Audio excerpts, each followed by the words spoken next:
So why you should join the Army? Now, what's kind of interesting to me, weird to me, is the other day I was thinking, why did I join the Army originally? And these ideas popped in my mind, and they're like, oh, why? Because of duty and responsibility, and that it was something I needed to do. I had to do,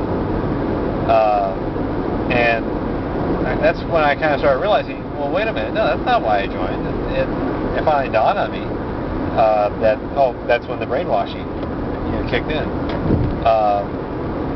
But the reason why I joined was because in my generation, nobody was in the military. That was just part of my rationale for doing it. That I was going to do, my family's life debt to the nation. Because on top of that, I also needed a job. I needed a way to get out of my parents' house into an environment that gave me some training and gave me something. Because of where I'm from, it's just so poor, and we don't even get the proper government representation. It seems there's a lot of government grants and support programs that are just not available for my county, my community, and it's just I'm amazed, and I finally realized, wow, this is all it takes. This is what you have to do. But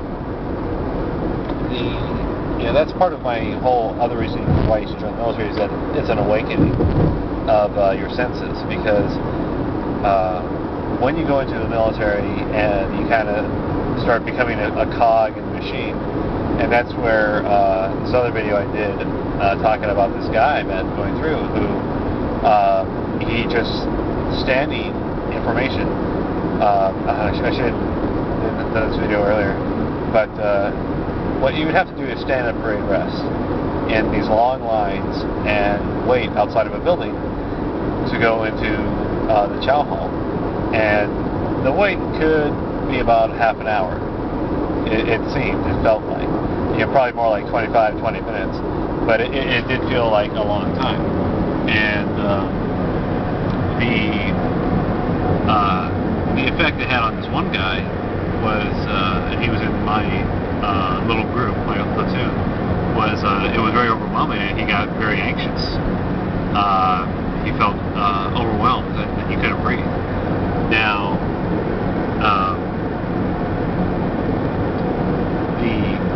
the thing is, you really don't know what you're capable of,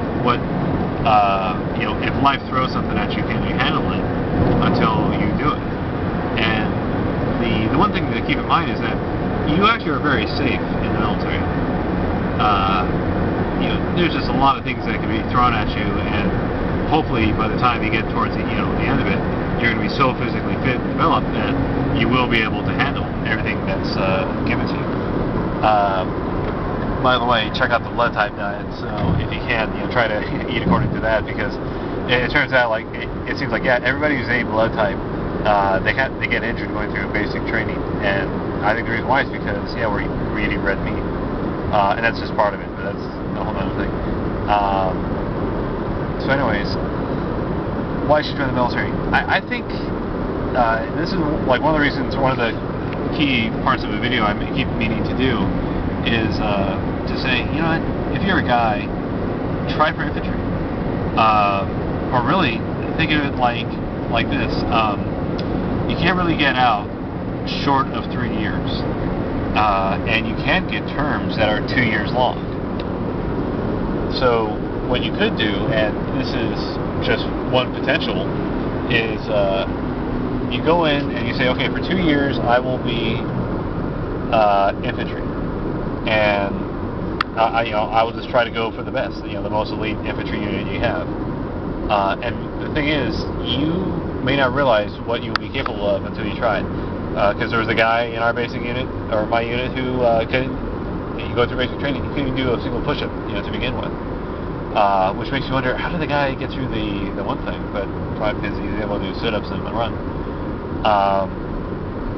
But you will get physically fit towards the end, and in fact, a lot of us guys felt at the end like, oh man, we want more. What is the infantry basic training like? Do we want to do that? And for a lot of people, their career paths, the guys who are really up there in ranks and who really have a lot of just a lot more prestige and command and just life experience and but really it's the promotion points. That's what it is in the Army. It's just like, what's your promotion points? That's what will get you ahead. They have infantry as their primary and initial thing. So if you ever wanted to make the military career, that's one way to go. If you don't, you get a lot of money signing in, and also you get the experience of a lifetime. Now here's the other thing: have your backup MOS in mind. Say, okay, I'm going to go in as infantry, but this is the other thing I'm thinking of, and they give you the dream list. But just think of like, what other MOS would you like to try? And so that way, if you physically can't do the infantry, and you understand that when you get to that point, then you're like, okay, so I'll just switch to this other thing, and that will be your recovery. Hopefully, by this point,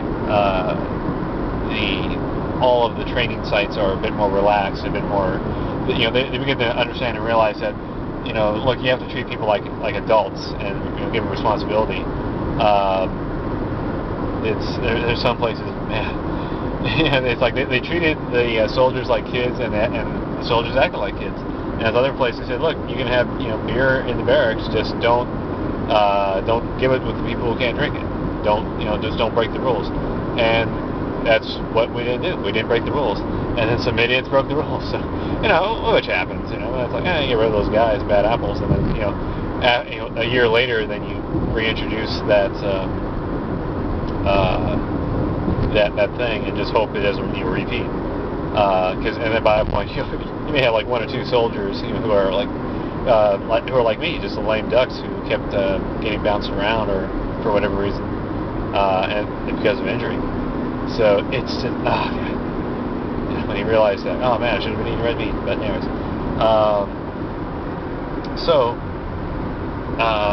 but yeah, start out as infantry, and then if you can't, do any good with it, yeah, you get out of it. If you can do good with it, if you just like realize, oh my God, you were like born for it, oh, then excel, go for it.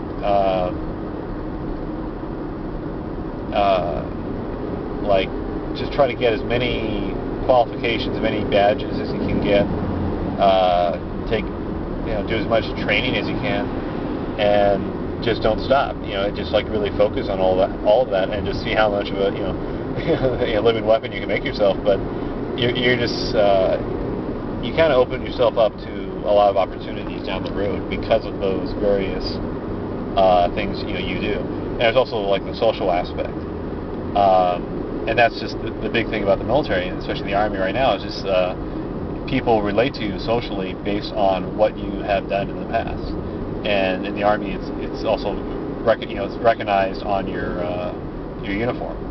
And there's some people who they will purposely just like to pick a fight because of what's on your uniform. There's other people that they'll develop a rivalry because of what's on your uniform, which kind of seems part of it. And then, like in my case, it's the weirdest thing. These guys just really kept looking down on me, and it seemed to be because I was from California. Which is, but anyways, so that's just some things about considering for joining the military.